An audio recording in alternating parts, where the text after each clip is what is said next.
नमस्ते विद्यार्थ्यांनो, आपण यापूर्वी सराव प्रश्नपत्रिका क्रमांक 6 आणि त्यामधील प्रश्न आकृती सोडून सोडवत आहोत। या व्हिडिओमध्ये फक्त आपण आकृतीचेच प्रश्न सोडवणार आहोत, ज्याप्रमाणे सांगितलं त्या पद्धतीनं। चला बघा, 26 ते 30 साठी सूचना। खालील प्रश्नात गटात न बसणारे पद ओळखा म्हटले। आपण 28वी आकृती घेणार आहेत। पहा, आकृतीचा नीट विचार करा। गटात न बसणारे याचा अर्थ काय? 3 आकृत्यामध्ये काहीतरी साम्यता आहे आणि एक आकृती वेगळी आहे। इथं थोडासा डाऊट किंवा संशय येऊ शकतो 2 आकृत्यामध्ये।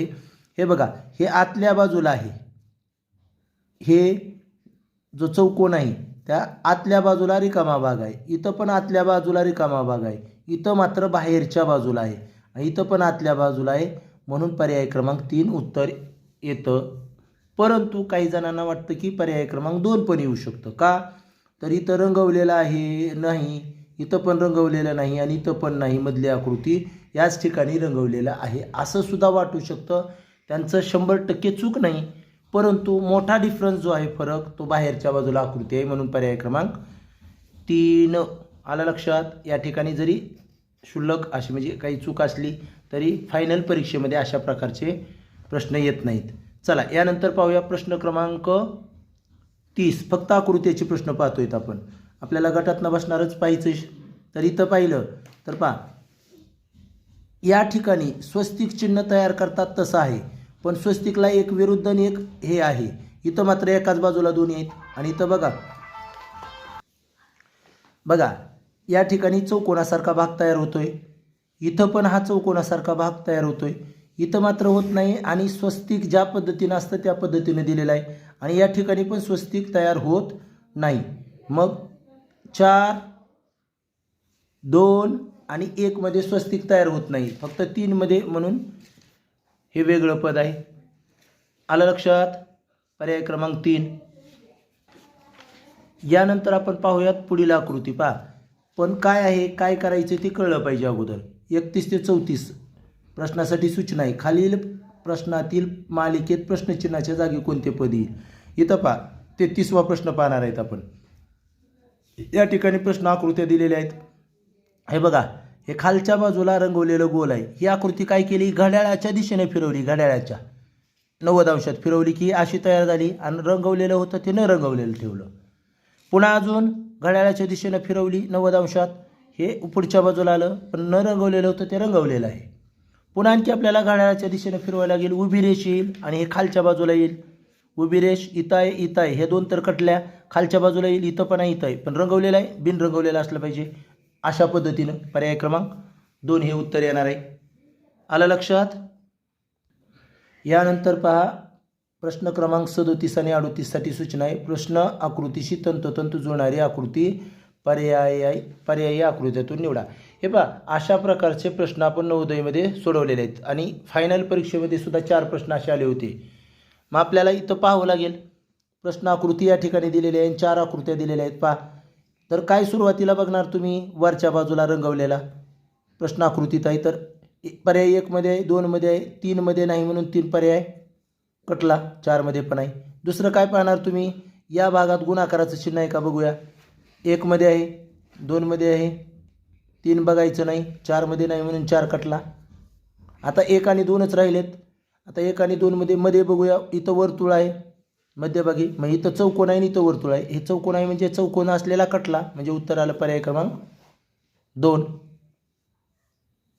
आता यानंतर आपण प्रश्न पाहूया 38वा प्रश्न। इथं पण आपल्याला तंतोतंत आकृती म्हणजे प्रश्न आकृती सारखी शोधायची आहे, जरा काळजीपूर्वक बघावं लागेल बरं का। हे पहा, अगोदर आपण वरचे भाग बघू, इकडचा भाग आणि इकडचा भाग सेम आहे का कुठं? 1 मध्ये, बरं एकच बघूया डावीकडचा। इथं 1 मध्ये आहे, 2 मध्ये आहे, 3 मध्ये आहे, 4 मध्ये नाही, 4 पर्याय कटला, 4 कडे पुन्हा बघायचंच नाही। त्यानंतर आपण उजवीकडचा भाग बघूया। हा 1 मध्ये आहे, 2 मध्ये आहे, 3 मध्ये पण आहे, काही कटलं नाही। यानंतर मोठी स्टार रंगवलेली छोटी स्टार बघू। मोठी स्टार, छोटी स्टार, मोठी स्टार, छोटी, इथं छोटी आणि मोठी केलेली आहे, जागा बदलली म्हणजे हे चुकलं। आता आपल्याला पाहावं लागेल मधल्या भागातले हे आकृत्या आहे की नाही. हे फुल पाकळ्या 4 पाकळ्या बघूया. 1 मध्ये आहे, 2 मध्ये पण आहे. त्यानंतर ह्या 4 पाकळ्या बघूया. हां 1 मध्ये नाही, 3च दिले आहेत बघा, 3 म्हणजे पर्याय क्रमांक 1 पण कटलेला आहे. मग राहिलं काय, पर्याय क्रमांक 2. हे आपलं उत्तर आहे. यानंतर पाहूया प्रश्न क्रमांक 43. खालील प्रश्नाकृती आरशासमोर धरल्यास तिची प्रतिमा कशी दिसेल हे दिलेल्या पर्यायातून शोधा. म्हणजे आपल्याला आरशातील प्रतिमा शोधायची आहे. हे पहा, आरसा उजव्या बाजूला दिलेला आहे, तर इथं 7 आहे उजव्या बाजूला, तर लगेच 7 येईल, पण उलटं येईल. मग 1 मध्ये आहे, 2 मध्ये तर जशास तसं, आणि बाजू बघा जशास तसं दिलं म्हणून 2 कटला. 3 मध्ये आहे, 4 मध्ये तर 7 द्यायचं जो इथं, तर काय दिलेलं आहे 3, म्हणून पर्याय क्रमांक 4 पण कटला. राहिला 1 आणि 3, याच्यापैकी उत्तर येणार आहे 5. आता 5चा हा दांडा कोणत्या बाजूला आहे, उजव्या बाजूला. असं 5 येणार नाही, या बाजूला यायला पाहिजे आरशात, म्हणजे डावी बाजू उजवीकडं, उजवी बाजू डावीकडं. इथं आहे, इथं मात्र नाही, म्हणून पर्याय क्रमांक 1 पण कटला. पर्याय क्रमांक 3 हे येणार आहे. 3 6चं काय होईल, 3 होणार, 3 सारखं उलटं, तर आहेच इथं, म्हणजे हे बरोबर आहे, पर्याय क्रमांक 3. यानंतर आपण पाहूया 44वा प्रश्न. 44वा प्रश्न काय आहे, खालील प्रश्न आकृती पाण्याच्या पृष्ठभागावर उभी केली असता तिचे पाण्यातील प्रतिबिंब कसे दिसेल ते शोधा. म्हणजे पाण्यातील प्रतिमा शोधायची आहे. प्रश्न आकृती नीट बघा, प्रश्न आकृतीतील एक एक भाग बघा. पाण्यातील प्रतिमा पाहताना वरचा भाग खाली आणि खालचा भाग वर होत असतो, हे लक्षात घ्या. त्याच्या बाजू बदलत नाही, डावीकडे उजवीकडे असं काय होत नाही. मग बघूयात, आता हे वर्तुळ काय आलं पाहिजे, खालच्या बाजूला आलं पाहिजे. म्हणजे समजा हे इकडं आरशातल्या केल्यासारखं केलं आहे, म्हणजे पर्याय क्रमांक 1 तर कटला. खाली इथं दिसतं आहे आपल्याला आता समजायला. इथं तर काय केलं आहे, चुकीच्याच पद्धतीने दिलेलं आहे, म्हणजे पर्याय 2 किंवा 3 पैकी उत्तर येऊ शकतं. आता काय येतं हे लक्षात घ्या, हे वर जाणार आहे इकडच्या बाजूला, आणि हे खाली इकडच्या बाजूला येणार आहे, बरोबर. हे वर जाणार आहे इकडच्या बाजूला, इथं मात्र वेगळ्या पद्धतीने दिलेलं आहे. इथं मात्र हे वर गेलेलं आहे आणि हे खाली आलेलं आहे, बाजू बदलली जाणार नाही, म्हणून पर्याय क्रमांक 2 हे आपलं उत्तर आहे. आलं का लक्षात. आपण फक्त आकृत्या पाहत आहोत, आणि बघा आकृत्या बऱ्याचशा येतात आणि मार्क घेण्यासाठी ते सोप्या असतात, वेळ पण लागत नाही, म्हणून काळजीपूर्वक सोडवत चला. यानंतर आणखी आपल्याला 55वा प्रश्न आहे, त्यामध्ये आकृती दिलेली आहे, आणि इथं काय करायचं आहे, गटाशी जुळणारे पद शोधायचे आहे. आपल्याला गटाशी जुळणारी आकृती, प्रश्न आकृत्यामध्ये इथं जर पाहिलं, घड्याळाचा काटांचा जर विचार केला तर हा कोण तयार होतो, लघुकोन. इथं कोण तयार होतो, लघुकोन. इथं कोण तयार होतो, लघुकोन. म्हणजे या प्रश्न आकृत्यातील तिन्ही आकृत्यामध्ये लघुकोन तयार होतोय. मग आपल्याला उत्तर आकृतीत सुद्धा लघुकोनच तयार झालेला पाहिजे की नाही, गटाशी जुळणारे म्हणजे. मग बघा, इथं विशाल कोन तयार होतोय, इथं काटकोन तयार होतो, इथं मात्र आपल्याला पाहिजे तो लघुकोन तयार होतो, आणि इथं पण विशाल कोन. मग लघुकोन प्रश्न आकृत्यात तिन्ही आकृत्यामध्ये लघुकोन तयार होत असेल तर उत्तर आकृतीत सुद्धा आपल्याला लघुकोन तयार होणारा पर्याय शोधावा लागेल, आणि तो आहे पर्याय क्रमांक 3. काहीही अवघड नाही, समजलं. यानंतर आपण 68वा प्रश्न पाहूया. पण हे काय कशा संबंधीचा प्रश्न आहे हे लक्षात यायला पाहिजे. तुम्हाला ह्या 2 चिन्हावरून टिंबावरून सुद्धा लक्षात येत आहे, समसंबंधचा प्रश्न आहे. प्रश्न क्रमांक 58 बघा, इथं समसंबंधचा आहे. मग काय केलेलं आहे बघा, याची उलट आकृती केली किंवा 180 अंशात फिरवलं असं लक्षात घ्या, आणि ज्या ठिकाणी जे रंगवलेले होते ते न रंगवलेले केलेत, आणि न रंगवलेले होते ते रंगवलेले आहेत, बरोबर. मग ही पण आकृती आपल्याला 180 अंशात फिरवावं लागेल, म्हणजे डब्ल्यू सारखं आहे ते उलटं होईल एम सारखं. तर पर्याय 1 मध्ये आहे, 2 मध्ये आहे, 3 मध्ये आहे, 4 मध्ये सगळ्यातच आहे. आता काय करावं लागेल आपल्याला, इथं हे 180 अंशात फिरवलं म्हणजे असं फिरणार आहे, लक्षात घ्या. हे अधिक होतं इथं गुणिले, पण हे कोणत्या बाजूला जाणार आहे, उजव्या बाजूला, बरोबर. हे बघा, सरळ 180 अंशात न फिरवता उलटं जरी केलं तर लक्षात येईल. अधिकच्या ठिकाणी आपल्याला काय पाहिजे, गुणिले, आणि गुणिलेच्या ठिकाणी अधिक पाहिजे.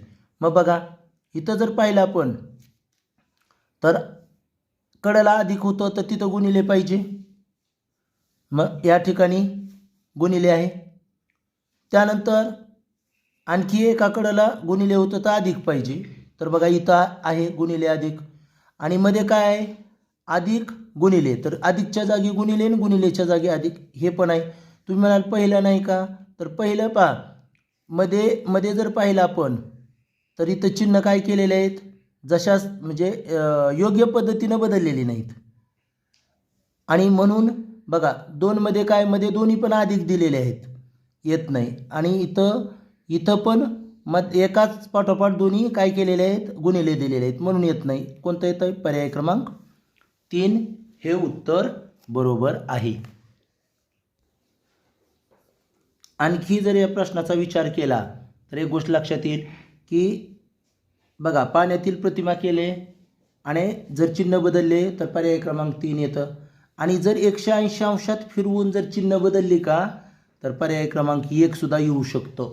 परंतु आपल्याला पर्याय क्रमांक 3 दिलेला आहे म्हणजे ती पाण्यातील प्रतिमा करून चिन्ह बदललेली आहेत. आलं लक्षात. यानंतर आपण पाहूयात प्रश्न क्रमांक 60. हे पण समसंबंधावर आहे. मला सांगा वर्तुळाची आकृती दिलेली आहे. वर्तुळाचे 4 समान भाग केलेत आणि त्यातला पावभाग काय केला आहे रंगवला आहे. आणि रंगवलेला पावभाग आहे त्याच्या विरुद्ध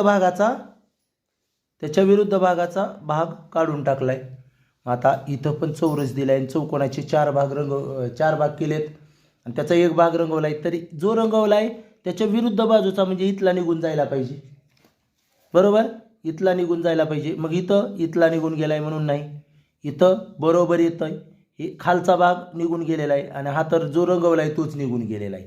म्हणजे काय येणार आहे हे बघा अजून लक्षात घ्या. हा भाग रंगवलेला आहे तर इथला भाग निघून गेला. बरोबर त्याच्या अपोजिट.